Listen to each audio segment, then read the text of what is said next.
Art Stories in Rome oggi vi porta alla scoperta di uno dei ponti più suggestivi e scenografici di Roma, il Ponte Sant'Angelo.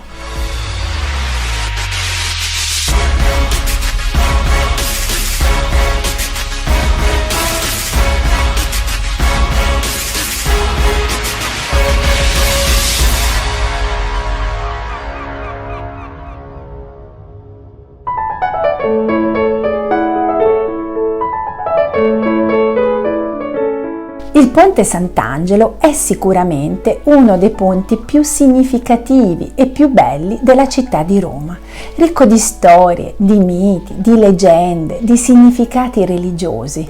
Fu costruito nel 134 dall'imperatore Publio Elio Adriano per collegare la sponda sinistra del Tevere con il suo mausoleo, noto oggi come Castel Sant'Angelo.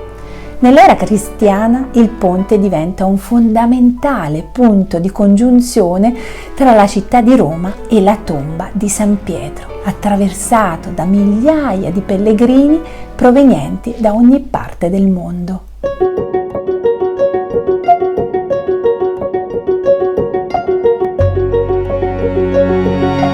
Nel 1667 Giulio Rospigliosi, salito al soglio pontificio con il nome di Clemente IX, chiede a Gian Lorenzo Bernini di realizzare 10 statue di angeli da collocare sul Ponte Sant'Angelo. Bernini inizialmente progetta la balaustra e realizza 2 statue di angeli perché le altre 8 verranno affidate ai suoi collaboratori. Ma gli angeli realizzati dal Bernini sono troppo belli per essere lasciati alle intemperie, per cui vengono trasferiti nella chiesa di Sant'Andrea delle Fratte e vengono realizzate 2 copie da collocare sul ponte. Il percorso immaginato dal Bernini è una sorta di Via Crucis, un percorso che conduce alla resurrezione attraverso pratiche di penitenza.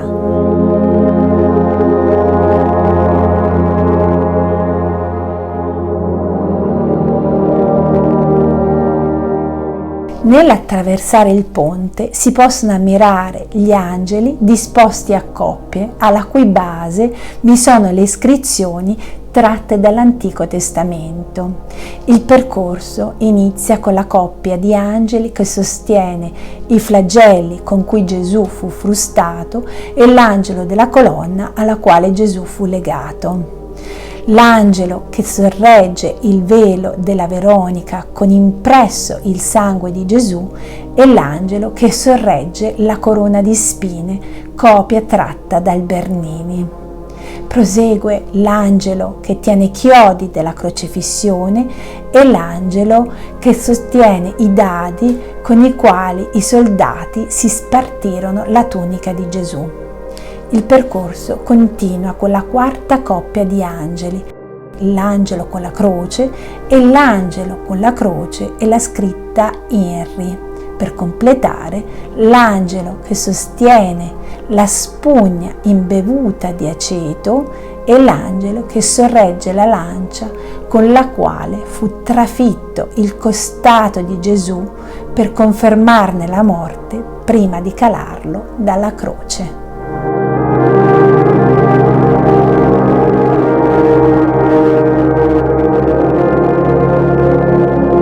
Gli angeli ci accompagnano durante l'attraversamento del ponte e si presentano leggeri nelle forme del corpo e le vesti agitate dal vento, quasi una partecipazione simbolica alle sofferenze della passione di Gesù.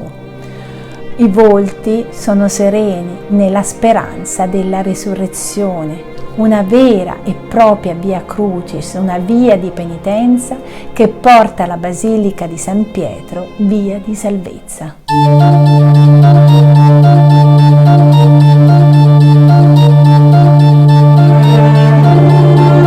I turisti e i pellegrini, prima di attraversare il ponte, vengono accolti da 2 statue, San Pietro con le chiavi del regno e San Paolo con la spada del giudizio finale, realizzati una da Lorenzetto e l'altra da Romano, e alle cui basi vi sono due iscrizioni in latino, Inc retributio superbis e Inc omnibus venia. Da qui la retribuzione dei superbi e il perdono degli umili, ovvero recandosi verso la chiesa più importante della cristianità, ognuno avrebbe ricevuto ciò che meritava.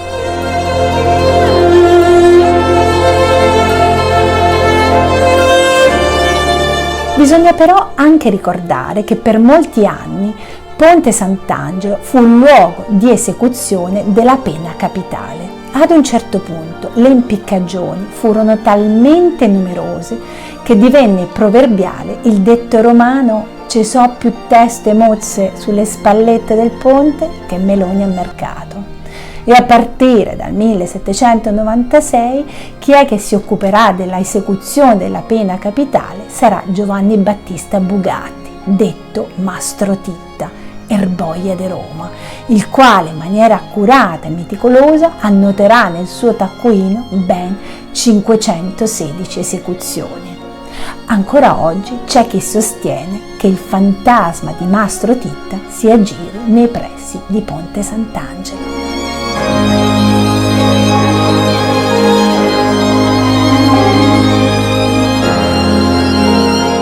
È sempre un'emozione poter condividere la bellezza dell'arte. Per questo, se vi è piaciuto il video, condividetelo con i vostri amici. Vi ricordo il like e l'iscrizione al mio canale YouTube.